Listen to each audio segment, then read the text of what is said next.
கிறிஸ்துவுக்குள் பிரியமானவர்களே, கர்த்தரும் இரட்சகருமாய் இயேசு கிறிஸ்துவின் ஈடியேற்ற நாமத்தினாலே உங்கள் யாவருக்கும் என் அன்பின் வாழ்த்துக்களை தெரிவித்துக் கொள்கிறேன். தேவன் அருளிய அப்பம் பிரேயர் மினிஸ்ட்ரி சேனல் மூலியமாக உங்களோடு சந்திப்பதில் மிகுந்த மகிழ்ச்சி அடைகிறேன். தினம்தோறும் அதிகால வேளையிலே அபிஷேகங்களை பெற்றுக்கொள்ள, தேவனுடைய கிருபை பெற்றுக்கொள்ள புதிய நாளுக்காக நாம் ஜெபிக்கிறோம். வேற வேற தேசத்திலே வேற வேற சூழ்நிலையிலே அதிகால வேளையில இணைந்திருக்கிறீங்க. கர்த்தராகிய இயேசு கிறிஸ்து நாமத்தினாலே உங்கள் யாவருக்கும் என் அன்பின் வாழ்த்துக்களை தெரிவித்துக் கொள்கிறேன். காலம் கடைசியா இருக்கு. கடைசி காலத்திலே தேசத்துக்குள்ளே கொள்ளை நோய்கள். வேதத்துல நாம் ஒரு பகுதியை நாம் தியானிக்கும் போது பல விதமான ரகசியங்களை நாம் அறிந்து கொள்ள முடியும். யாத்திராகமம் 9ஆம் அதிகாரம் 13 முதல் 15 ஆகிய வசனங்கள். நல்ல நிப்பாட்டி வாசிக்கிறேன், நல்ல கவனிங்க. உங்க வீட்டில் பைபிள் இருந்தா கையில் நீங்க எடுத்துக்கலாம். பழைய ஏற்பாட்டில் 80வது பக்கம், யாத்திராகமம் 9ஆம் அதிகாரம் 13 முதல் 15 ஆகிய வசனங்கள். அப்பொழுது கர்த்தர் மோசேயை நோக்கி, நீ அதிகாலமே எழுந்திருந்து போய் பார்வோனுக்கு முன்பாக நின்று எனக்கு ஆராதனை செய்ய என் ஜனங்களை அனுப்பிவிடு. விடாதிருந்தால் பூமி எங்கும் என்னை போல வேறே ஒருவரும் இல்லை என்பதை நீ அறியும்படிக்கு இந்த முறை நான் சகலவித வாதைகளையும் உன் இருதயத்திலும் உன் ஊழியக்காரர் மேலும் உன் ஜனங்கள் மேலும் அனுப்புவேன். நீ பூமியில் இராமல் நாசமாய் போகும்படி நான் என் கையை நீட்டி உன்னையும் உன் ஜனங்களையும் கொள்ளை நோயினால் வாதிப்பேன். ஹல்லேலூயா. கிறிஸ்துவுக்குள் பிரியமானவர்களே, வசனத்தை வாசிக்கும் போதே இன்னைக்குள்ள செய்தி என்ன அப்படின்னு சொல்லி கர்த்தருடைய பிள்ளைகளுக்கு தெரியும். ஏன்னா டெய்லி கேட்குறீங்களா? நேற்று நைட்டு ஒரு குடும்பத்தில் ஒரு ஐயா ஜெபிக்க கூப்பிட்டாங்க. 5 வருஷமா உங்க செய்தியை நான் கேட்கிறேன் அப்படின்னாங்க. கர்த்தருடைய நாமம் மகிமைப்படட்டும்.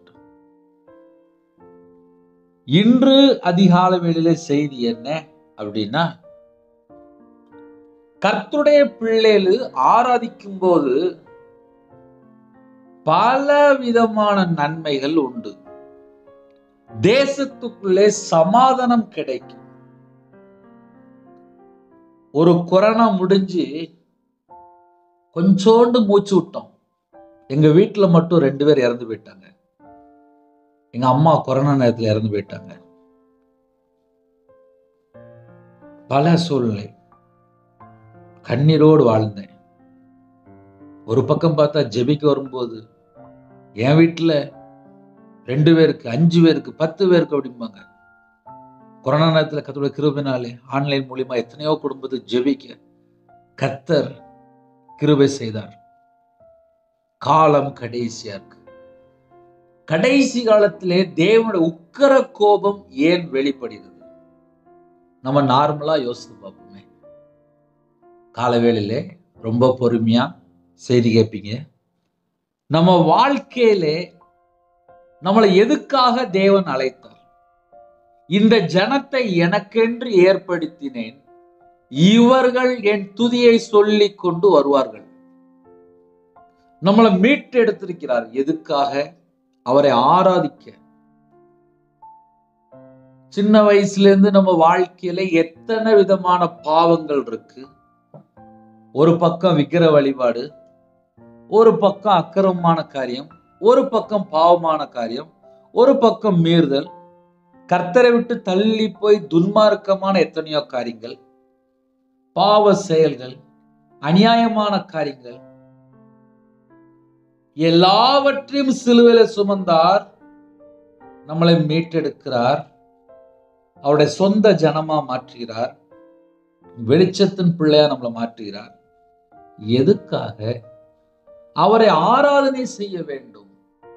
ஆனால் கடைசி காலத்துல என்ன நடக்குது பார்க்கும்போது, ஞாயிற்றுக்கிழமை தான் கல்யாண வீடு, ஞாயிற்றுக்கிழமை தான் சர்ச்சுக்கு வர முடியாத அளவுக்கு பிஸி, ஞாயிற்றுக்கிழமை தான் முக்கியமான ப்ரோக்ராம், ஞாயிற்றுக்கிழமை தான் வெளியூர் போயிட்டு இருப்பாங்க, ஞாயிற்றுக்கிழமை தான் அவங்களுடைய ப்ரோக்ராம்லாம் மூவ் ஆகும்.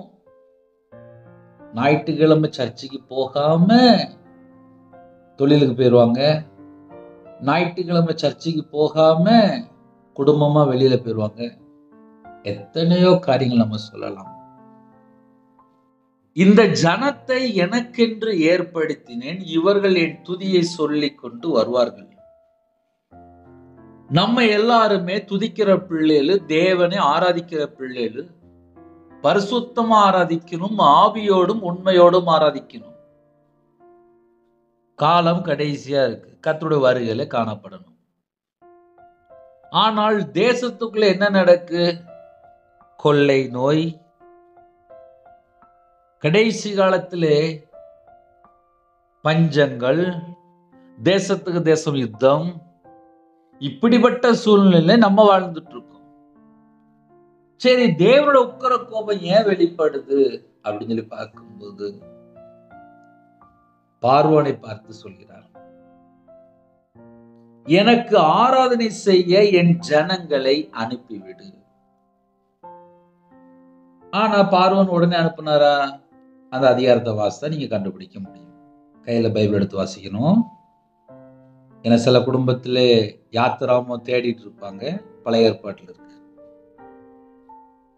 காலம் கடைசியா இருக்கு, கர்த்தருடைய பிள்ளைகள் 7 நாளும் வேலை பார்க்குறாங்க. கேட்டா லட்சக்கணக்கா கடன் இருக்குங்க. கேட்டா அதுக்கு பெரிய ஸ்டோரியே வரும். ஞாயிற்றுக்கிழமை தான் 2 மடங்கு வியாபாரம். ஏன்னா நான் வியாபாரம் பார்த்துருக்கேன். ஞாயிற்றுக்கிழமை சர்ச்சுக்கு போகாம வியாபாரம் பார்ப்பேன். அன்னைக்கு தான் வியாபாரம் அதிகமாக இருக்கும். சந்தோஷமா வியாபாரம் பார்ப்பேன். ஞாயிற்றுக்கிழமை வியாபாரம் பார்க்கணும், சந்தோஷமா பார்ப்பேன். நான் வியாபாரத்தில் இருக்கும்போது 7 நாளும் பார்த்துருக்கேன். ஒரு 55 லட்சம் தான் நஷ்டமாச்சு. அப்புறம் ஊரை விட்டே போயிட்டேன். லாஸ்ட் என்னன்னு சொல்லி பார்க்கும்போது, தேவனை ஆராதிக்காமல் நான் வியாபாரத்துல மட்டும் இன்ட்ரெஸ்டா இருந்தேன். இது என் வாழ்க்கையில நடந்துச்சு. நீ பூமியில் இராமல் நாசமாய் போகும்படி நான் என் கையை நீட்டி உன்னையும் உன் ஜனங்களையும் கொள்ளை நோயினால் வாதிப்பேன் என்று எழுதப்பட்டிருக்கு. அப்படின்னா என்ன பிரதர் அப்படின்னா, கர்த்தருடைய பிள்ளையில ஆராதனை செஞ்சால் தேவனோட உக்கிர கோபம் தனியும். ஆனால் ஒரு நாளைக்கு 24 மணி நேரம் இருக்கு. போன தடவை லாக்டவுன்ல எத்தனையோ குடும்பத்திலே குடும்ப ஜெபம் இருந்துச்சு. எத்தனையோ குடும்பத்திலே கண்ணீரோடு ஜெபம் பண்ணாங்க. எத்தனையோ குடும்பத்திலே மனம் திரும்பினாங்க. எத்தனையோ குடும்பத்துல கையில பைபிள் எடுத்து வாசித்தாங்க. எத்தனையோ குடும்பத்துல மரண பயத்திலே இயேசு கிட்ட வந்தாங்க. எத்தனையோ குடும்பத்திலே நான் ஒழுங்கா வாழ்வேன்னு சொல்லி அர்ப்பணித்தாங்க. எத்தனையோ குடும்பத்துல நான் கர்த்தருடைய வருகையில எப்படியாவது பரலோகத்துக்கு போயிருன்னு சொல்லி உத்தரவாதம் எடுத்து ஜெபம் பண்ணாங்க. எத்தனையோ குடும்பத்துல இயேசுதான் மெய்யான தேவன் என்று ஏற்றுக்கொண்டாங்க. எத்தனையோ குடும்பத்துல ஞானஸ்தானமே எடுத்துட்டாங்க. எத்தனையோ குடும்பத்திலே சாட்சி. இதெல்லாம் எப்போ நடந்துச்சு? போன தடவை வைரஸ்ல, கொள்ளை நோயில, கொரோனாவில பாதிக்கப்பட்டிருக்கும் போது எடுத்த முடிவுகள். கண்ணீரோடு எடுத்தாங்க. இனிமேல்லாம் கர்த்தருக்காக தான் வாழ்வேன்னாங்க. கொஞ்ச நாள் ஆச்சு, அப்படியே மறந்து மறுபடியும் உலகத்துக்குள்ள போயிட்டாங்க. கேட்டா பணம் வேணும், வீட்டில் கடன் இருக்கு, வீட்டில் பிள்ளைகள் இருக்கு, குடும்பம் இருக்கு அப்படின்னு சொல்லிட்டு வேக வேகமா சம்பாதிக்க போயிட்டாங்க. சரி, சம்பாதிக்க போனாங்க, சரி போயிட்டு போட்டோம். ஆனால் அநியாயமா சம்பாதிக்க ஆரம்பிச்சாங்க. அதிகமா பொய் பேசி சம்பாதிக்க ஆரம்பிச்சாங்க. எப்படியாவது என் பிள்ளைகளுக்கு என் குடும்பத்துக்கு சொத்து சேதம் சொல்லி அதிகமா அதிகமா அதிகமா பொய் பேசி அநியாயமா சம்பாதிக்க ஆரம்பிச்சாங்க. இந்த லாக்டவுனுக்கு அப்புறம் எத்தனை குடும்பத்துல நியாயமே இல்லை, எத்தனை குடும்பத்துக்குள்ள இஷ்டம் போல வாழ்றாங்க. குடும்பத்துக்குள்ள ஒருமனப்பட்ட ஆவி இல்லை, வீட்டுல கையில பைபிள் எடுத்து வாசிக்கிறது இல்லை, தேவனோட சமூகத்துல காத்திருக்கிறது இல்லை, ஜெபிக்கிறது இல்லை, ஞாயிற்றுக்கிழமான சர்ச்சுக்கு போறது இல்லை, எப்ப பார்த்தாலும் கையில செல்போன் தான். எத்தனை குடும்பத்துல கர்த்தரை ஆராதிக்காமல் இருக்கிறாங்க. நான் சொல்றது உண்மையா பொய்யா? கர்த்தரை ஆராதிக்கிற பிள்ளைகள் இன்னைக்கு சில சர்ச்சில் பிள்ளைகள் சர்ச்சுக்கு போக மாட்டுக்கு. ஒரு குடும்பத்துல ஒரு தாயார் ஜெபிக்க வந்தாங்க. அவங்க சொன்னாங்க, என் பிள்ளை சர்ச்சுக்கு போறது இல்லை, ஞானஸ்தானம் எடுத்த பிள்ளை தான், வாலிப பிள்ளை தான், நல்லா படிச்சிருக்கு, சர்ச்சில் வளர்ந்த பிள்ளை தான், ஆனால் இப்போ கொஞ்ச நாளா சர்ச்சுக்கு போகல அப்படின்னாங்க. சரிம்மா, யாருக்கு ஜெபம் பண்ணணும் அப்படின்னு சொல்லி கேட்டேன். அந்த மகளுக்கு தான் உடம்பு சரியில்லை, சர்ச்சுக்கு வரல, உடம்பு சரியில்லை அப்படின்னாங்க. அப்ப என்ன அர்த்தம் அப்படின்னா, கர்த்தருடைய பிள்ளைகள் நல்லா இருக்கும்போது கர்த்தரை தேட மாட்டுக்காங்க. அதுல ரவிராஜும் ஒரு ஆள். இப்ப ஏன் என்னைய சொல்ல வேண்டியது அப்படின்னா, நானும் சின்ன வயசுல சர்ச்சுக்கு போனேன்ப்பா. ஆனா ஒரு அரை கோடியை அழிச்சதுக்கு அப்புறம் நடு ரோட்ல வந்ததுக்கு அப்புறம் தான் இயேசு எப்படிப்பட்டவர், என் வாழ்க்கையில நான் எங்கெல்லாம் மிஸ்டேக் பண்ணிட்டு இருக்கேன், கர்த்தரை ஏன் ஒழுங்கா தேடலை அப்படின்னு சொல்லி அதுக்கப்புறம் தான் யோசிக்க ஆரம்பிச்சேன். கர்த்தருடைய பிள்ளைகள் முதலாவது தேவனோட ராஜ்யத்தையும் அவருடைய நீதியும் தேடினால் இவைகள் எல்லாம் உங்களுக்கு கூட கொடுக்கப்படும். நம்ம குடும்பத்துக்கு என்ன வேணும் 31 நாளும் கரெக்டா தருவார். உங்களுக்கு ஒன்று தெரியுமா? தேவனர்லி அப்ப மினிஸ்டன்ல முழு நேர ஊழியம். முழு நேர ஊழியம்னா குடும்பமா, மனைவியும் பைபிள் காலேஜ் படிச்சிருக்கா, நானும் பைபிள் காலேஜ் படிச்சிருக்கேன், குடும்பமா கர்த்தருக்கா ஊழியம் செய்கிறோம். 2016 ரட்சிக்கப்பட்டு சர்ச்சில் கோயில் விட்டு வேலை பார்த்து அதுக்கப்புறம் முழு நேரமாக பைபிள் காலேஜ் படித்து அதுக்கப்புறம் பிஷப்ட பட்டம் வாங்கி அதுக்கப்புறம் அழகாக ஊழியத்துக்கு வந்தோம். கர்த்தருடைய கிருபையினாலே முழு நேரமும் ஊழியம் பண்ணுறோம். 24 மணி நேரம் தேவன் மட்டும்தான் போஷிக்க முடியும். இன்னைக்கு நிறைய குடும்பத்தில் என்ன நடக்குது தெரியுமா? கர்த்தரை விட்டு தள்ளி போயிட்டாங்க. கர்த்தரை குறித்து பயம் இல்லை. தேவன் அன்பானவர் தான், இன்னொரு பக்கம் மன்னிக்கிறவர் தான், இன்னொரு பக்கம் பட்சிக்கிற அக்னியா இருக்கிறார், இன்னொரு பக்கம் நீதி செய்கிற தேவன், இன்னொரு பக்கம் பழி வாங்குற தேவன். இந்த ஜனத்தை எனக்கென்று ஏற்படுத்தினேன், இவர்கள் என் துதியை சொல்லி கொண்டு வருவார்கள். இன்னைக்கு எத்தனை குடும்பத்திலே குடும்பமாக சர்ச்சுக்கு போறதே கிடையாது. கல்யாணம் சர்ச்சில் தான் முடியுது, ஆனா வார வாரம் சர்ச்சுக்கு போக மாட்டாங்களாம். கேட்டா நான் மறுபடியும் விக்கிர வழிபாடுக்கே போறேன், தேவன் விட்டுருவாரா? நம்ம நல்லா யோசித்து பார்ப்போமே. ஒரு பேங்க்ல லோன் வாங்கியிருக்கோம், பேங்க்ல நம்ம லோன் கட்டலைன்னா பேங்க்ல உள்ள ஸ்டாஃப் வீட்டுக்கு வந்து நிற்பாங்க, ஏன் கட்டலை அப்படின்னு சொல்லி வீட்டுக்கு வந்து நிற்பாங்க. இயேசுவை சொந்த ரட்சரா ஏற்றுக்கொண்டு ஞானஸ்தானம் எடுத்து நற்கர்னு எடுக்கிற பிள்ளைகள் சர்ச்சைக்கு போகாம இருக்கு, தேவன் விட்டுருவாரா? நம்ம நல்லா யோசித்து பார்ப்போமே. வேறு விரிக்கப்பட்ட ஜனம், இஸ்ரவேல் ஜனம், ஆனால் கர்த்தரை எப்படி ஆராதிக்கிறீங்க? அவருடைய சமூகத்துல எப்படி காத்திருக்கிறீங்க? நமக்கு 3 நேரம் சாப்பாடு போடுறாருல, ஒவ்வொரு நாளும் கிருபையினால பாதுகாக்கிறாருல, நமக்கு பரிசுத்தாவே தந்திருக்காருல்ல, 365 நாள் நம்மளை கவனிக்கிறார்ல. நம்மளை எதுக்காக அழைத்தார்? ஆராதிக்கிறதுக்காக. ஆனா இஸ்ரவேல் ஜனங்கள் என்ன பண்ணாங்க? அடிமையில வாழ்ந்துட்டு இருந்தாங்க. அடிமையில வாழும்போது ஜனங்களை மீட்டெடுக்க மோசே மூலியமா அனுப்புகிறார். நம்ம வாழ்ற காலம் கடைசி காலம். எல்லா தேசத்துக்குள்ளுமே ஜனங்கள் இருக்கிறாங்க, எல்லாரும் தேவனால் உருவாக்கப்பட்ட பிள்ளைகள், அவரை ஆராதிக்கிறதுக்காக உருவாக்கப்பட்ட பிள்ளைகள்.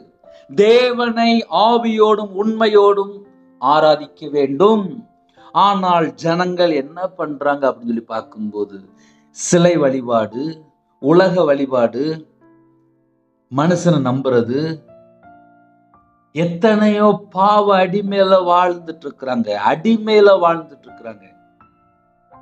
அடிமையில வாழ்ற ஜனங்களை மீட்டெடுக்க இயேசு கிறிஸ்து ராஜா இருக்கிறார். உலக ரட்சகரா வெளிப்பட்டார். என்ன எப்படி நம்ம வாழ்றோம்னு சொல்லி கொஞ்சம் ஆழமா கொஞ்சம் யோசித்து பார்த்தா 24 மணி நேரம் வாழ்க்கையிலே ஜெபிக்கிறது கிடையாது, துதிக்கிறது கிடையாது, கையில பைபிள் எடுத்து வாசிக்கிறது கிடையாது, நன்றி சொல்றது கிடையாது. நம்மளை எதுக்காக உருவாக்கினார்? இந்த ஜனத்தை எனக்கென்று ஏற்படுத்தினேன், இவர்கள் என் துதியை சொல்லிக் கொண்டு வருவார்கள். இன்னைக்கு துதிக்கிற பிள்ளைகள் எங்க?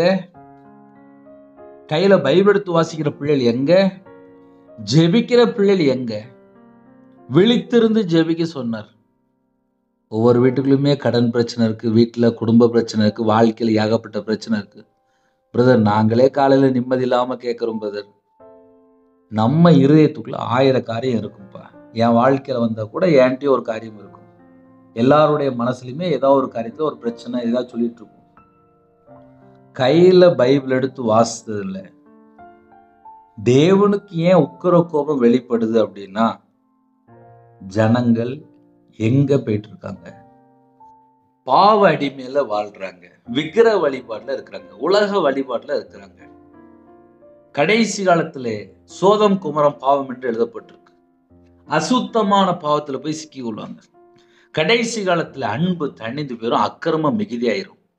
ஒரு குடும்பத்துக்குள்ள அக்கிரமம் அதிகமாக அன்பு இல்லாம போயிருது. என் வாழ்க்கையில நான் அனுபவிச்சிருக்கேன். ஏன்னா கர்த்தரை விட்டு தள்ளி போன துன்மார்க்கனா வாழும்போது எப்படி அன்பு கூறணும் தெரியாது. ஒரு மனுஷன் பாவத்துல வாழும்போது எப்படி அன்பு கூறணும் தெரியாது. அவருடைய அன்பினால நிரப்பப்படும்போது மட்டும்தான் அன்புனா என்னன்னு சொல்லி புரிந்து கொள்ள முடியும். கல்வாரி அன்பினாலே நிரப்பும் போதுதான் அன்புனா என்ன.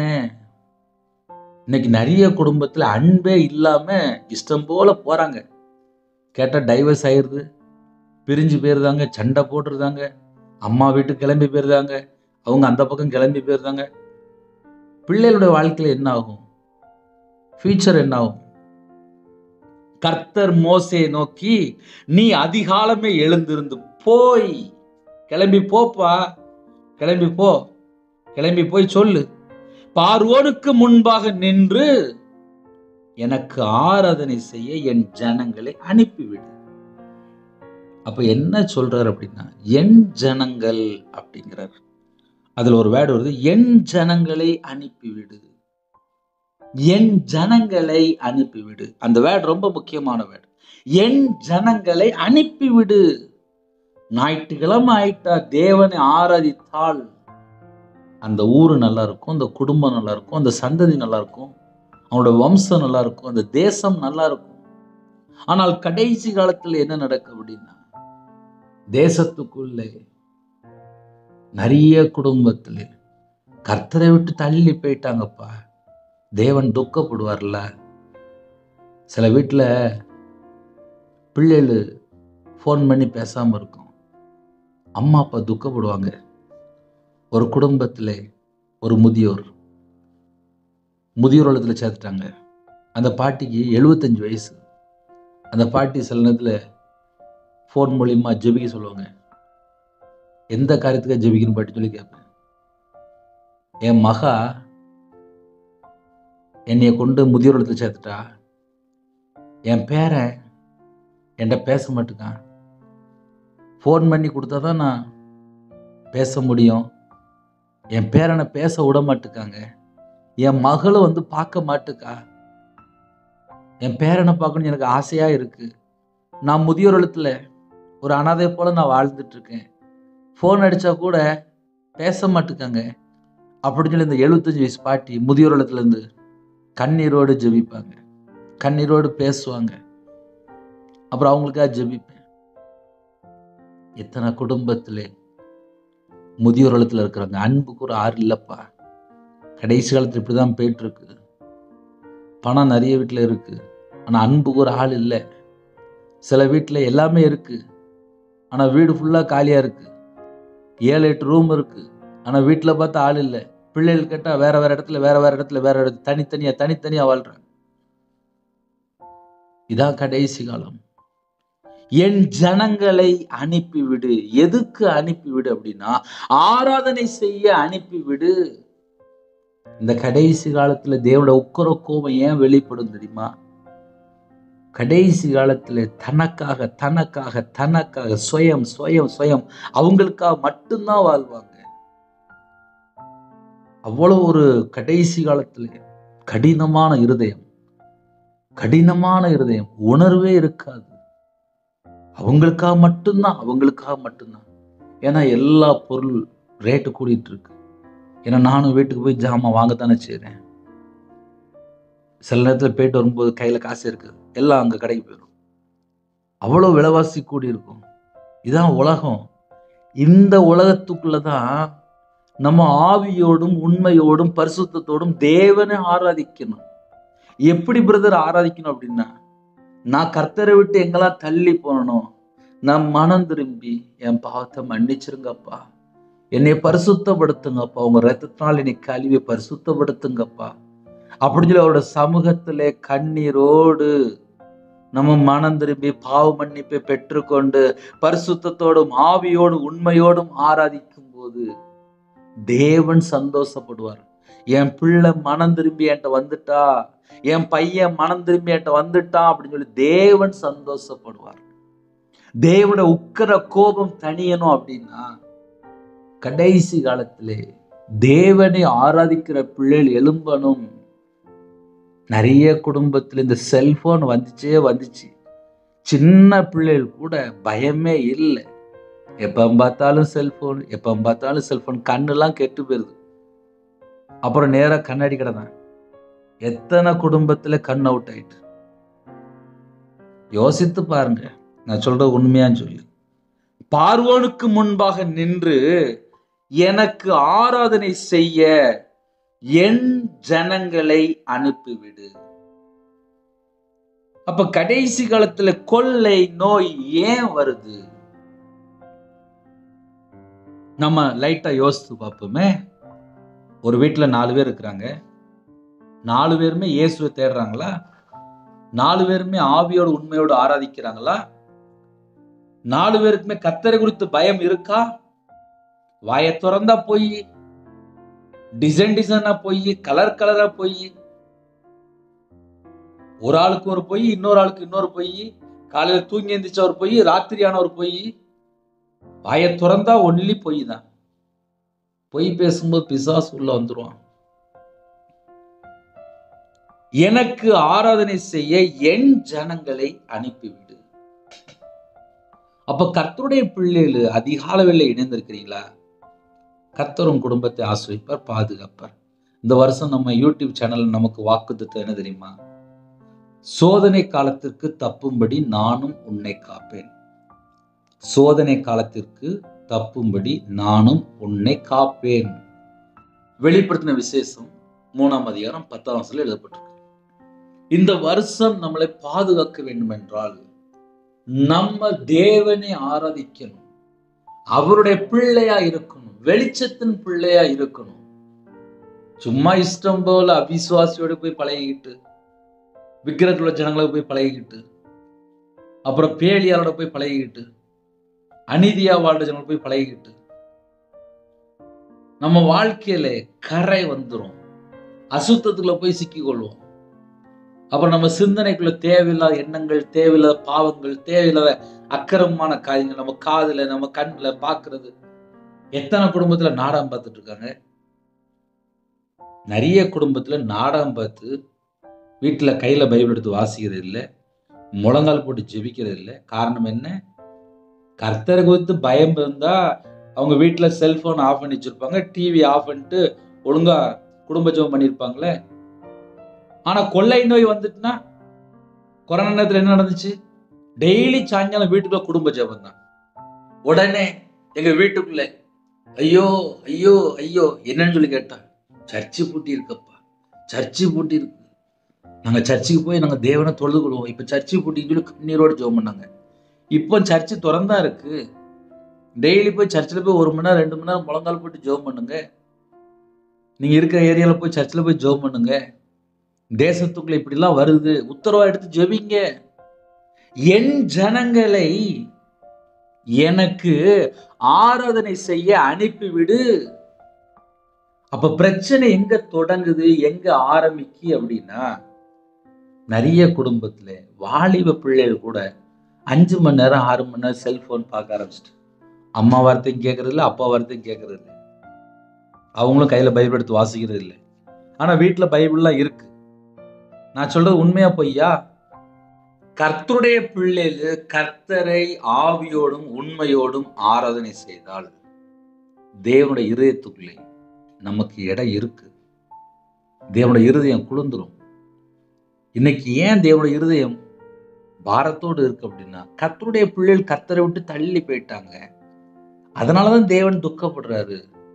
கடைசி காலத்துல ஏன் கொள்ளை நோய்கள் என்று எழுதப்பட்டிருக்கு அப்படின்னா, கர்த்தரை விட்டு தள்ளி போய் துணிகரமா, துன்மார்க்கமா, அருவருப்பான காரியத்திலே, அசுத்தமான காரியத்திலே, தீட்டான காரியத்திலே, பொல்லாத காரியத்திலே ஈடுபடும் போது தேவனோட உக்கிர கோபம் வெளிப்படுமா, வெளிப்படாதா? நம்ம அப்படி யோசித்து பார்ப்போமே. ஏன்னா தேசத்துக்குள்ள ஒரு வைரஸ், ஒரு கொள்ளை நோய் அப்படின்னு உடனே ஜனங்கள் பரிதவிப்பாங்க, ஐயோ அப்படிம்பாங்க. ஆனால் கர்த்தருடைய பிள்ளைகள் ஞானமா நடக்கணும்ல. ஞாயிற்றுக்கிழமான சர்ச்சைக்கு போக மாட்டேங்கிறாங்களே. ஞாயிற்றுக்கிழமான நிறைய குடும்பத்துல சர்ச்சைக்கு போகலையே. கர்த்தரை குறித்து பயம் இருந்தால் கரெக்டா போயிருப்பாங்களே. நிறைய குடும்பத்துல சர்ச்சை முடியும் போதுதான் சர்ச்சுக்குள்ளே போவாங்க.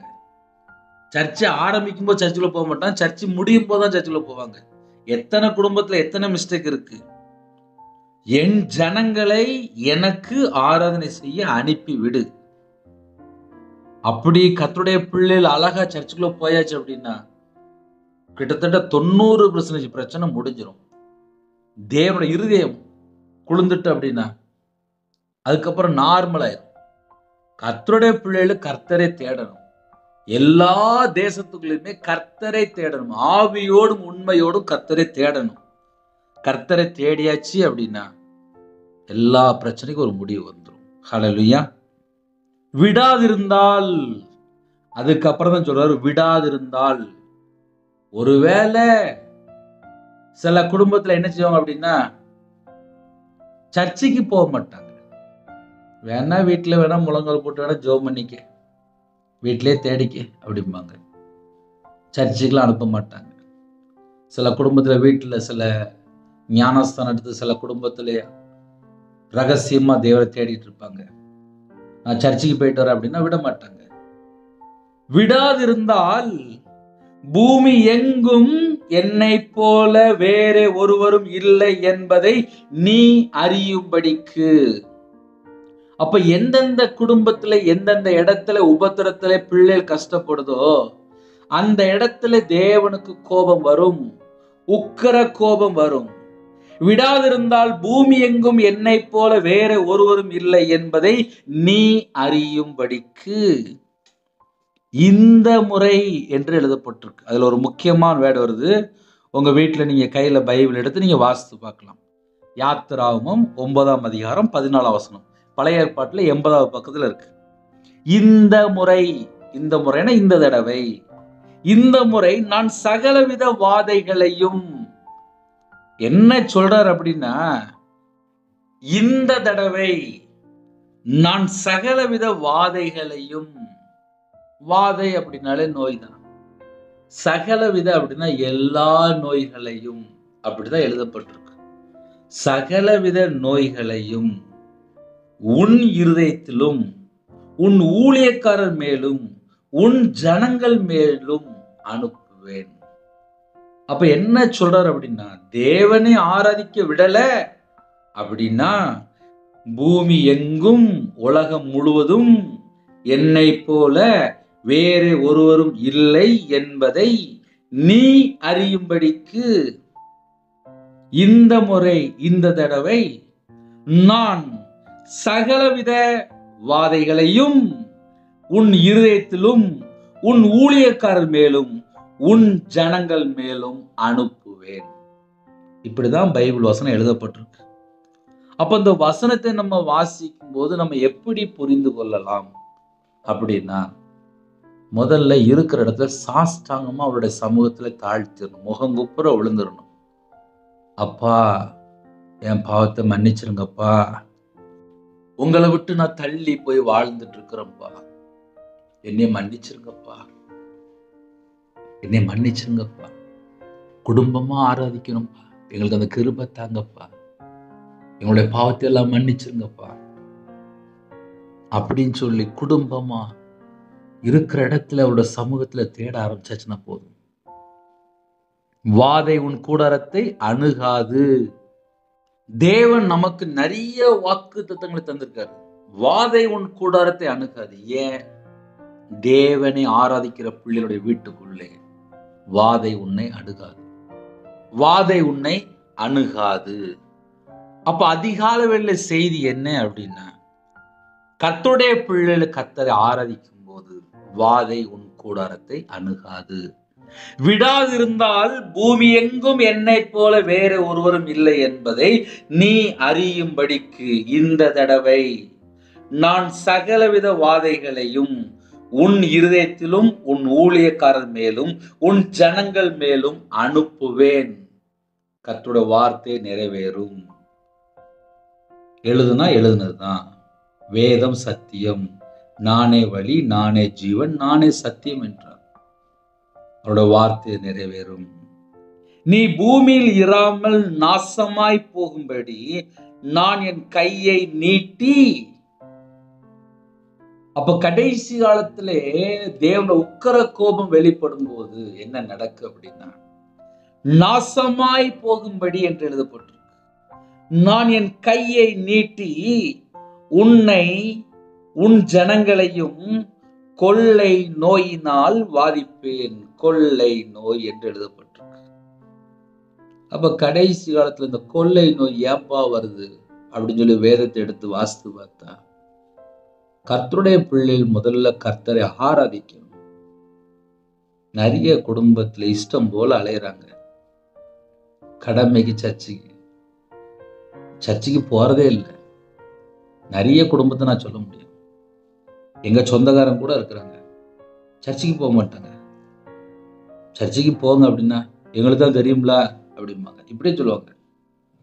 என் வாழ்க்கையில நான் வியாபாரத்துல இருக்கும்போது சர்ச்சுக்கு போகாம நான் இருந்திருக்கேன். பல லட்சங்கள் நஷ்டப்பட்டிருக்கேன். நடுரோட்டுக்கு வந்திருக்கேன். தேவனுடைய பிள்ளைகள் நம்ம எப்படி வாழ்றோம் அதுதான் ரொம்ப முக்கியம். ஏன்னா கடைசி காலத்துல எப்படினாலும் வாழலாம். என்னை யாரு கேட்க போறா? நான் கிருபையின் காலத்தை தான் நான் வாழ்றேன். எங்க அம்மா பேச்சை ஏன் கேட்கணும்? எங்க அப்பா பேச்சை ஏன் நான் கேட்கணும்? என் புருஷன் பேச்சை ஏன் நான் கேட்கணும்? என் மனைவி பேச்சை ஏன் நான் கேட்கணும்? எங்க பாஸ்டர் பேச்சை ஏன் நான் கேட்கணும்? இஷ்டம் போல இஷ்டம் போல இஷ்டம் போல யாரு பேச்சும் கேட்க மாட்டாங்க. கேட்டா எங்களுக்கு எல்லாம் தெரியும் அப்படிம்பாங்க. தேவனை ஆராதிக்கிற நேரத்துல நம்ம எங்க இருக்கிறோம்? சில குடும்பத்துல நைட் ஆயிட்டுனா போதும், ஒயின் ஷாப்ல இருப்பாங்க, கஞ்சா போட போயிடுவாங்க, விக்கிர வழிபாடுக்கு போயிடுவாங்க, பாவ அடிமைக்கு போயிடுவாங்க. அவங்க யார் பேச்சுமே கேட்க மாட்டாங்க. வீட்டுல மனைவி சொல்லுவா, அம்மா அப்பா சொல்லுவாங்க, கேட்க மாட்டாங்க. இப்படி போகாதப்பா, இப்படி போனா தப்பான வழி, இப்படி வந்தா நல்ல வழி. நிறைய குடும்பத்துல சொல்லி சொல்லி பார்ப்பாங்க, கேட்கவே மாட்டாங்க. சர்ச்சுக்கும் போக மாட்டாங்க. நீ பூமியில் இராமல் நாசமாய் போகும்படி நான் என் கையை நீட்டி உன்னையும் உன் ஜனங்களையும் கொள்ளை நோயினால் வாதிப்பேன். அனுப்புவேன் அப்படிங்கிறாரு, வாதிப்பேன் என்கிறார். சகலவித வாதைகளையும் அனுப்புவேன், கொள்ளை நோயினால் வாதிப்பேன். உங்க வீட்டுல ஒரு டைரி இருந்தா எடுத்து எழுதி வைங்க. இந்த வருஷத்துல இந்த வசனத்தை தேவைப்பட்டா நம்ம மறுபடியும் தியானிக்கணும். ஏன்னா காலம் கடைசியா இருக்கு. சில குடும்பத்துல இன்னைக்கு செய்தி கேட்பீங்க, சில குடும்பத்துல இன்னைக்கு செய்தி கேட்காம இருப்பீங்க. இதை வரக்கூடிய நாட்கள்ல மறுபடியும் இந்த வசனம் வச்சு நம்ம மறுபடியும் தியானிக்கணும். ஏன்னா அதிகால வேளையில வேக வேகமா வேலை கிளம்பிட்டு இருப்பீங்க. சகலவித வாதைகளையும் அனுப்புவேன் என்று எழுதப்பட்டிருக்கு. கொள்ளை நோயினால் வாதிப்பேன் என்று எழுதப்பட்டிருக்கு. ஏன் எழுதப்பட்டிருக்கு அப்படின்னா, எனக்கு ஆராதனை செய்ய என் ஜனங்களை அனுப்பிவிடு. அனுப்பி விடல அப்படின்னா இவ்வளவு பெரிய பிரச்சனையை எழுதி வச்சிருக்காரு. அப்ப நம்ம குடும்பமா தேவனை ஆராதிக்கும் போது நம்ம குடும்பம் தப்பிக்கும். இந்த வருஷம் தேவன் நமக்கு தந்த வாக்குத்தத்தம் என்ன? சோதனை காலத்திற்கு தப்பும்படி நானும் உன்னை காப்பேன். ஹல்லேலூயா. இந்த வருஷத்திலே ஒவ்வொரு நாளும் தேவன் நம்மை பாதுகாக்க வேண்டும். தேவன் நம்மை பாதுகாக்கணும் அப்படின்னா வாதை உன் கூடாரத்தை அணுகாது என்று எழுதப்பட்டிருக்கு. வாக்குத்தத்த வசனம் நிறைய இருக்கு.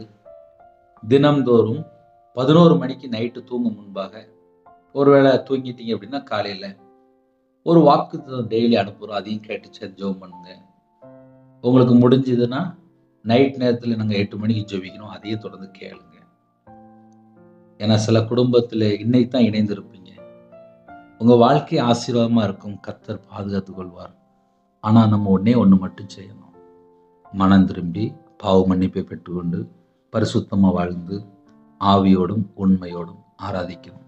இயேசுதான் எனக்கு எல்லாமே. அவ்வளவுதான். உலகத்துல எந்த ஒரு விக்கிர வழிபாடுகளையோ உலக வழிபாடுகளையோ போய் சிக்கிக்கொள்ளக்கூடாது. கர்த்தருடைய பிள்ளைகள் ஞானமாய் தேவனுக்கு பிரியமானபடி ரட்சிக்கப்பட்ட பிள்ளைகள் கர்த்தரை சார்ந்து கொண்டு ஆவிக்குரிய வாழ்க்கையில வளர இரவு பலம வேதத்தை தியானிக்கும் போது நம்ம குடும்பத்தை தேவன் பாதுகாப்பார். ஹல்லேலூயா. கண்களை மூடி நாம் ஜெபம் செய்வோம். எங்களை அதிகமாய் நேசிக்கிற அன்பு அந்த பரிசுத்தமுள்ள நல்ல தகப்பனே, உம்மை நன்றியோடு துதிக்கிறோம், ஸ்தோத்திரம்ப்பா. இன்னைக்குள்ள செய்தியை நாங்கள் கேட்கும்போது நிறைய குடும்பத்துல யோசிக்க ஆரம்பிச்சிட்டாங்கப்பா. எங்க குடும்பத்துல குடும்ப ஜெபம் இல்லையே, எங்க வீட்டுல பைபிள் வாசிக்க மாட்டேங்குமே, எங்க வீட்டுல நாங்க முழங்கால் போட்டு ஜெபிக்க மாட்டேங்கிறோமே, எத்தனையோ குடும்பத்துல யோசிக்கிறாங்கப்பா. எங்க வாழ்க்கையில நாங்க கர்த்தரை விட்டு தள்ளி போன பாவத்தையெல்லாம் மன்னிச்சிருங்கப்பா, மன்னிச்சிருங்கப்பா, மன்னிச்சிருங்கப்பா. எங்கள்கிட்ட ஏகப்பட்ட குறை இருக்குப்பா, எங்களை மன்னிச்சிருங்கப்பா, எங்களை மன்னிச்சிருங்கப்பா. நாங்க கர்த்தரை விட்டு தள்ளி போய் வாழ்ந்துட்டு இருக்கிறோம்லப்பா, எங்களை மன்னிச்சிருங்கப்பா, எங்களை மன்னிச்சிருங்கப்பா. எத்தனையோ குடும்பத்துல பண ஆசையில கர்த்தரை விட்டு தள்ளி போயிட்டாங்கப்பா. சில குடும்பத்துல பெண் ஆசையில கர்த்தரை விட்டு தள்ளி போயிட்டாங்கப்பா. விபச்சார அடிமையில கர்த்தரை விட்டு தள்ளி போயிட்டாங்கப்பா. அநியாயமா வாழ்றாங்கப்பா, கர்த்தரை விட்டு தள்ளி போயிட்டாங்கப்பா. கர்த்தரை விட்டு தள்ளி போய் துன்மார்க்கமா வாழ ஆரம்பிச்சிட்டாங்கப்பா. கர்த்தருடைய வார்த்தை விட்டு விலகி வாழ ஆரம்பிச்சிட்டாங்கப்பா. எங்க எல்லாருடைய பாவத்தையும் மன்னிப்பீங்களாப்பா, எங்க எல்லாருடைய பாவத்தையும் மன்னிப்பீங்களாப்பா, எங்க எல்லாருடைய பாவத்தையும் மன்னிப்பீங்களாப்பா, எங்க எல்லாருடைய பாவத்தையும் மன்னிப்பீங்களாப்பா. அதிகால வேளையிலே எந்தெந்த தேசத்துக்குள்ளே இணைந்திருக்கிறாங்களோ நாங்க எல்லாரும் உம்முடைய சமூகத்துல வருகிறோம்ப்பா. வாதை உன் கூடாரத்தை அணுகாது என்று எழுதப்பட்டிருக்குப்பா. எங்க குடும்பத்துல இயேசு கிறிஸ்து ரத்தம் அப்பா தெளிக்கப்படட்டும்ப்பா. எங்க வீடு முழுவதும் இயேசு கிறிஸ்து ரத்தம் தெளிக்கப்படட்டும்ப்பா. இந்த வருஷம் எங்களுக்கு பாதுகாப்பு வேணும்ப்பா. காலம் கடைசியா இருக்குப்பா. ஒவ்வொரு குடும்பத்துக்கும் பாதுகாப்பு வேணும்ப்பா. எல்லா குடும்பத்தையும் பாதுகாத்து கொள்ளுங்கப்பா. உங்க கரத்துல எங்களை மூடி மறைத்து பத்திரமா பாதுகாத்து கொள்ளுங்கப்பா. எங்களுக்கு நீங்க மட்டும்தான்ப்பா. யாரெல்லாம் இணைந்திருக்காங்களோ எல்லா குடும்பத்தையும் கர்த்தர் பாதுகாத்து கொள்ளுங்கப்பா. இந்த நாளிலும் எங்க கூட நீங்க பேசின ஒவ்வொரு வார்த்தைக்கா ஸ்தோத்திரம்ப்பா. உண்மை நன்றியோடு துதிக்கிறோம், ஸ்தோத்திரம்ப்பா. இந்த நாளிலும் எத்தனையோ குடும்பத்துல கவனித்து செய்தியை கேட்டாங்கப்பா. கடைசி காலத்துல கொள்ளை நோய் சகலவித வாதைகளையும் அனுப்புவேன், கொள்ளை நோயினால் வாதிப்பேன் என்று அப்பா வேத வசனத்தை நாங்கள் தியானித்தோம். வசனம் இப்படி எழுதப்பட்டிருக்கு. தேசத்துக்குள்ளே கடைசி காலத்திலே அப்பா கர்த்தரை விட்டு தள்ளி போற எத்தனையோ காரியப்பா. என்னுடைய எல்லா குறைகள் எல்லாம் மன்னிங்கப்பா, மன்னிங்கப்பா, மன்னிங்கப்பா, மன்னிங்கப்பா. உங்க பாதப்படியில நாங்கள் எல்லாரும் ஒருமனப்பட்டு வருகிறோம்ப்பா. எங்க தேசத்துக்குள்ளே ஒரு விடுதலை வேணும்ப்பா, ஆரோக்கியம் வேணும்ப்பா, சந்தோஷம் வேணும்ப்பா. கர்த்தர் கிருபை தாங்கப்பா, கர்த்தர் கிருபை தாங்கப்பா, கர்த்தர் கிருபை தாங்கப்பா. ஒவ்வொரு குடும்பத்துக்கும் என் இயேசு கிறிஸ்து ராஜாவுடைய பாதுகாப்பு வேணும்ப்பா. ஒவ்வொரு வீட்டு நிலக்காலிலையும் அப்பா இயேசு கிறிஸ்து ரத்தம் பூசப்படட்டும்ப்பா. ஒவ்வொரு வீட்டு வாசலையும் இயேசு கிறிஸ்து ரத்தம் பூசப்படட்டும்ப்பா. ஒவ்வொரு வீட்டு வாசலையும் இயேசு கிறிஸ்து ரத்தம் பூசப்படட்டும்ப்பா. எல்லா வீட்டுக்குள்ளேயும் பாதுகாப்பு வேணும்ப்பா. எல்லா வீட்டுக்குள்ளேயும் பாதுகாப்பு வேணும்ப்பா. எல்லா வீட்டுக்குள்ளேயும் என் இயேசு கிறிஸ்து ராஜானுடைய பாதுகாப்பு வேணும். தேவன் அருளி அப்பம் பிரேயர் மினிஸ்டர் மூலியமா இணைந்திருக்கிற எல்லா குடும்பத்துக்கும் ஒரு பாதுகாப்பு வேணும். தேசத்துக்கு ஒரு பாதுகாப்பு வேணும். மாவட்டத்துக்கு ஒரு பாதுகாப்பு வேணும். எந்தெந்த தேசத்துக்குள்ள, எந்தெந்த மாவட்டத்துக்குள்ள, எந்தெந்த நாட்டுக்குள்ள ஜெபிக்கணும், எல்லா இடத்துக்குள்ளேயும் கர்த்தருடைய பாதுகாப்பு வேணும். உங்களோட இரத்த கோட்டைக்குள்ளே அப்பா எங்களை வேலி அடைங்கப்பா. எங்களை வேலி அடைங்கப்பா. எங்களை வேலி அடைங்கப்பா. எங்களை வேலி அடைங்கப்பா. நாங்கள் கர்த்தரை விட்டு எங்கெல்லாம் தள்ளி போய் துன்மார்க்கமா வாழ்ந்தோமோ அந்த எல்லா பாவத்தையும் எல்லாம் மன்னிச்சிருங்கப்பா. மன்னிச்சிருங்கப்பா. மன்னிச்சிருங்கப்பா. மன்னிச்சிருங்கப்பா. நீங்க மன்னிச்சா மட்டும்தான்ப்பா எங்க குடும்பத்துக்கு பாதுகாப்பு. நீங்க மன்னிச்சா மட்டும்தான்ப்பா எங்களுக்கு பாதுகாப்பு. எங்களுடைய பாவத்தை எல்லாம் மன்னிச்சிருங்கப்பா. எல்லா ஜனங்களையும் உங்களுடைய கரத்தில் அர்ப்பணிக்கிறோம். எல்லா ஜனங்களையும் உங்களுடைய கரத்தில் அர்ப்பணிக்கிறோம். யாரெல்லாம் இணைந்திருக்கிறாங்களோ அந்த குடும்பத்தை ஆசீர்வதிங்கப்பா. புதிய நாளுக்கான செய்த கிருபைக்கா நன்றிப்பா. புது கிருபை தாங்கப்பா. புது அபிஷேகம் வேணும்ப்பா. யாரெல்லாம் தாழ்த்துறோம் உங்களுடைய வல்லமையினால் நிரப்புங்கப்பா. கனி உள்ளோர் வாழ்க்கை வேணும்ப்பா. கிருபை தாங்கப்பா. பலவீனத்தை நீக்கி போடுங்க. பரிபூர்ணமான சுகம் தாங்க. தீர்காயுஸ் தாங்க. ஒவ்வொரு குடும்பத்தையும் ஆசீர்வதிங்க. யாரெல்லாம் ஜீவனம் அவங்களோட சிரசின் மேல் அப்பா உங்களுடைய கரத்தை வைங்கப்பா. எங்கள் சிரசின் மேலே அப்பா உங்களுடைய கரத்தை வைங்கப்பா. எங்களை ஆசீர்வதிங்கப்பா. எங்களை ஆசீர்வதிங்கப்பா. எங்களுக்கு சமாதானத்தை தாங்கப்பா. இந்த வருஷம் பரிபூர்ணமான சமாதானம் வேணும்ப்பா. ஒவ்வொரு குடும்பத்தையும் ஆசீர்வதிங்கப்பா. ஜெப விஷயம் தாங்கப்பா. குடும்பமா ஆராதனை செய்ய கிருபை தாங்கப்பா. குடும்பமா ஜெபிக்க கிருபை தாங்கப்பா. குடும்பமா காத்திருக்க கிருபை தாங்கப்பா. விழித்திருந்து ஜெபிக்க கிருபை தாங்கப்பா. இடைவிடாமல் ஜெபிக்க கிருபை தாங்கப்பா. யாரெல்லாம் தாழ்த்தணும் அந்த எல்லா குடும்பத்தையும் உங்களுடைய கரத்தில் அர்ப்பணிக்கிறோம். ஆவிக்குரிய வரங்களால் நிரப்புங்கப்பா. உங்க பிள்ளையா நாங்க வாழணும்ப்பா. கர்த்தருடைய வருகையில நாங்க காணப்படணும்ப்பா. உங்க இரத்த கோட்டைகளை எங்களை வேலெடுத்து மூடி மறைத்து பாதுகாத்துக் கொள்ளுங்கப்பா. உங்க பாதத்தில் அர்ப்பணிக்கிறோம். யாரெல்லாம் தாழ்த்துறோங்களோ அந்த குடும்பத்தை கர்த்தர் ஆசீர்வதிங்கப்பா. அந்த குடும்பத்தை கர்த்தர் ஆசீர்வதிங்கப்பா. பலவீனத்தோடு சரீரத்திலே படுத்த படுக்கை, சில குடும்பத்திலே ஹாஸ்பிட்டல்ல, அவசர சிகிச்சையில், வைரஸ்ல, எந்த குடும்பத்தில் யாரெல்லாம் எந்த சூழ்நிலை, எந்த நாட்டுக்குள்ளே, எந்த இடத்துல இருக்கிறாங்களோ, கவர்மெண்ட் ஆஸ்பத்திரியில், பிரைவேட் ஆஸ்பத்திரியில், சில குடும்பத்தில் காய்ச்சல், சளி, இருமல், வைரஸில் பாதிக்கப்பட்டிருக்காங்க. சில குடும்பத்தில் அப்பா கர்த்தரை விட்டு தள்ளி போய் இஷ்டம் போல வாழ்ந்துட்டாங்கப்பா. எய்ட்ஸ் வியாதியில் இருக்காங்க. சில குடும்பத்தில் பிளட் கேன்சர், கிட்னி பிரச்சனை, ஸ்ட்ரோக்கில் பாதிக்கப்பட்டிருக்காங்க. சில குடும்பத்தில் மன அழுத்தம், சில குடும்பத்தில் டிப்ரெஷனில் இருக்காங்க. சில குடும்பத்தில் ஹாஸ்பிட்டல் அட்மிட் ஆயிருக்காங்கப்பா. சில குடும்பத்தில் தலையில் ஆப்ரேஷன், காலில் ஆப்ரேஷன், முதுகு ஆப்ரேஷன். சில குடும்பத்தில் சரீரத்தில் பல இடத்துல பிரச்சனை. எத்தனையோ தேசத்தில் இணைந்திருக்காங்கப்பா. எந்தெந்த பலவீனத்தோடு ஜெபினாலும் சில குடும்பத்தில் வீசிங் ப்ராப்ளம், அலர்ஜி, சொரியஸ் வியாதி, கர்ப்பப்பை பிரச்சனை. ஒவ்வொரு குடும்பத்தையுமே கர்த்தர் தொட்டு சுகமாக்கித்தாங்க. ஹாஸ்பிட்டலில் அப்பா டெலிவரி இருக்காங்கப்பா. அந்த குடும்பத்தை கர்த்தர் கண்ணோக்கி பாருங்க. நார்மல் டெலிவரி ஆகிட்டாங்க. தாய் பிள்ளையமா மீட்டெடுங்க. சில குடும்பத்தில் அப்பா பிள்ளைகள் இன்பெட்டில் இருக்கு. தாய் பிள்ளையமா ஹாஸ்பிட்டல் இருக்காங்க. அந்த குடும்பத்தை கர்த்தர் பாதுகாப்பு தாங்க. ஐசியூவில் இருக்கிறாங்க. அந்த பிள்ளைகளுக்கு பாதுகாப்பு தாங்க. தீர்காயுஸ் தாங்க.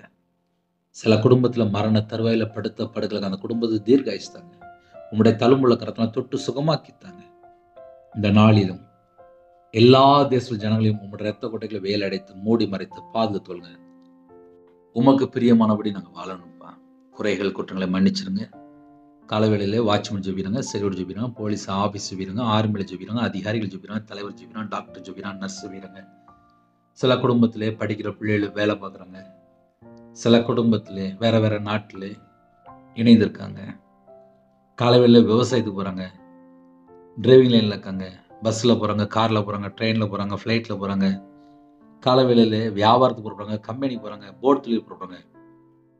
எல்லாருக்கும் கர்த்தருடைய பாதுகாப்பு தாங்கப்பா. உங்க பாதுகாப்பு தாங்கப்பா. உங்க பாதுகாப்பு தாங்கப்பா. யாரெல்லாம் தாழ்த்துறாங்களோ அந்த குடும்பத்துக்கு சகலவிதமான ஒரு பாதுகாப்பு தாங்கப்பா. இந்த நாளிலும் திருமணத்துக்காக ஆயத்தமா இருக்கிற குடும்பத்தை உங்களுடைய கரத்தில் பண்ணிடும். ரட்சிக்கப்பட்ட குடும்பமா தாங்க. திருமணம் முடிந்ததுக்கப்புறம் கோர்ட்டு கேஸ் சொல்லி நிம்மதி இல்லாமல் இருக்காங்க. சில குடும்பத்தில் விக்கிர வழிபாடில் இருக்காங்க. மாந்திரியம், பிள்ளி சுனி, ஏவலில் கட்டப்பட்ட நிலைமை. அந்த குடும்பத்தை கர்த்தர் உடனே சந்திங்கப்பா. பிறந்தநாள் கொண்டாடுறாங்க, திருமண நாள் கொண்டாடுறாங்க. அந்த குடும்பத்தை கர்த்தர் 100 மடங்கு ஆசிரிங்க. தேவனர்களே அப்போ மினிஸ்டர் மூலியமாக இணைந்திருக்கிற எல்லா குடும்பத்தையும் உம்முடைய ஜீவனுக்கு அர்ப்பணிக்கிறோம். கர்த்தர் மட்டும்தான் எங்களுக்கு, கர்த்தரே எங்களுக்கு ஜீவன தீர்காயுசமானவர். உம்முடைய கரத்தில் அர்ப்பணிக்கிறோம். ஜெபிக்கிற எல்லா குடும்பத்தையும் ஆசிரிங்க. காலவேளையிலே சில குடும்பத்திலே கடனிலே போராடிட்டு இருக்கிறாங்க. விவசாய கடன், bank loan, personal loan, business loan, home loan, jewel loan. சில குடும்பத்தில் தெரிஞ்சவங்கள்ட்ட வாங்கியிருக்காங்க. காலேஜ் ஃபீஸ், எத்தனையோ லோன். எல்லா தேவையெல்லாம் கற்று சந்திங்க. வீட்டு வாடகை கொடுக்கணும், கடை வாடகை கொடுக்கணும். சில குடும்பத்தில் இந்த மாதத்தில் நிறைய பேமெண்ட் வேணும், நிறைய பணம் கொடுக்கணும். அந்த எல்லா தேவையெல்லாம் கற்று சந்திங்கப்பா. ஜெபிக்கிற குடும்பத்தை கற்று ஆசீர்வதிங்க. பரிசுத்தவான்களுக்குள்ள தேவையில்லை எல்லா பாதுகாப்பு தாங்க. மிஷனரிமாருக்குள்ள எல்லா பாதுகாப்பு தாங்க. இணைந்திருக்கிற எல்லா விசுவாசிகளுக்கும் கர்த்தர் பாதுகாப்பு தாங்க. இந்த வருஷத்துல எங்களுக்கு அதிகமான பாதுகாப்பு தாங்க. பரிசோதனை காலத்துக்கு தப்பும்படி நானும் உன்னை காப்பேன். எங்க கூட நீங்க பேசுறீங்கப்பா, நன்றிப்பா. அடியேனை உங்களுடைய கரத்துல அர்ப்பணிக்கிறோம்ப்பா. அப்பிரயோஜனமான ஊழியக்காரன்ப்பா. தேவனர்லி அப்ப மினிஸ்டர் உங்களுடைய கரத்துல அர்ப்பணிக்கிறோம்ப்பா. கர்த்தர் சந்திக்கணும். ஒவ்வொரு குடும்பத்தை கர்த்தர் ஆசீர்வதிக்கணும். கர்த்தர் ஆசீர்வதிக்கணும். கர்த்தர் ஆசீர்வதிக்கணும். கண்ணீரோடு ஜெபிக்கிற குடும்பம் உண்டு. அவங்களோட வேதனையை மாற்றித்தாங்க. உங்க நாம மகிமைப்படட்டும். எல்லா குடும்பத்துக்கும் கர்த்தர் பொறுப்படுத்துவாங்க. வெளிநாட்டில் இருக்கிறாங்க, உங்க பிள்ளைகளுக்கு பாதுகாப்பு தாங்க. விசாவுக்காக ஜெபிக்கிறாங்க, கவர்மெண்ட் வேலைக்காக ஜெபிக்கிறாங்க, டிரான்ஸ்ஃபருக்காக ஜெபிக்கிறாங்க. எல்லா குடும்பத்துடைய தேவையெல்லாம் கர்த்தர் சந்திங்க. உங்க பிள்ளைகளுக்கு இந்த வருஷத்துல எல்லா விதமான பாதுகாப்பு தாங்க. உங்க பாதுகாப்பு எங்களுக்கு வேணும்ப்பா. கர்த்தர் பொறுப்படுத்துவாங்க. உங்க நாம மட்டுமே விடட்டும். ஸ்கூல் பிள்ளைகள் அப்பா, காலேஜ் படிக்கிற பிள்ளைகள் எல்லாரையும் உங்களுடைய காலத்தில் அப்படி நல்ல எக்ஸாம் எழுதணும்ப்பா. இந்த வருஷத்துல அப்பா உட்காந்து படிக்க கற்று கிருபை செய்யுங்க. தேவையில்லாமல் செல்ஃபோன்லையோ கேம்லையோ அடிமையில போய் சிக்கக்கூடாது. படிக்க கற்று கிருபை செய்யுங்க. கர்த்தர் பொறுப்படுத்துவாங்க. ஒவ்வொரு குடும்பத்தையும் உங்களுடைய ஜீவன்கள் அர்ப்பணிக்கிறோம். எல்லா குடும்பத்துக்கும் எல்லா விதமான பாதுகாப்பு தாங்க. கர்த்தரை ஆராதிக்கக்கூடிய பிள்ளைகளா நாங்கள் இருக்கணும்ப்பா. கர்த்தர் பொறுப்படுத்துவாங்க. துதிகான மகிமெல்லாம் ஒருவருக்கே செலுத்துறோம். இயேசு கிறிஸ்துவின் பிதாவே, ஆமென். தேவனுக்கே மகிமை உண்டாவதாக. கர்த்தர் தாமே உங்களையும் உங்கள் குடும்பத்தையும் சகல காரியத்திலும் சம்பூர்ணமாக திருப்தியாக கர்த்தர் கொடுத்து சகல காரியத்திலும் ஆசீர்வதிப்பாராக. ஆமென். கர்த்தராகிய இயேசு கிறிஸ்துவின் கிருபையும் பிதாவாகிய அன்பும் பரிசுத்தருடைய ஐக்கியமும் இப்பொழுதும் எப்பொழுதும் சதா காலங்களிலும் நம்மளோடு கொடுப்பதாக. ஆமென். கிறிஸ்துவில் பிரியமானவர்களே, எங்களுடைய ஊழியர்களுக்காக தொடர்ந்து ஜெபித்துக் கொள்ளுங்கள். 9363064182 நம்பர் கொண்டால் நாங்கள் உங்களுக்கு குடும்பத்துக்கு ஜெபிப்போம். அதிகால வேளை தினந்தோறும் 3 மணிக்கு ஜெபிக்கிறோம். தூங்க முன்பா 8 மணிக்கு ஜெபிக்கிறோம். எல்லா வீடியோவும் முடிஞ்சா கேளுங்க. அது மாத்திரமல்ல, ஒரு நிமிடமாக எனக்காக ஜெபித்துக் கொள்ளுங்கள். என்னோட நம்பரில் கூப்பிட்டா ஜெபிக்க முடியும். அது மாத்திரமல்ல, தொடர்ந்து இணைந்திருங்கள். கர்த்தர் உங்களையும் உங்களோட குடும்பத்தையும் உங்களோட வம்சத்தையும் 1000 மடங்கு ஆசீர்வதிப்பாராக. ஆமென். God bless you. Thanks for watching. Please subscribe our channel. Click the like and share. Click the bell. God bless you.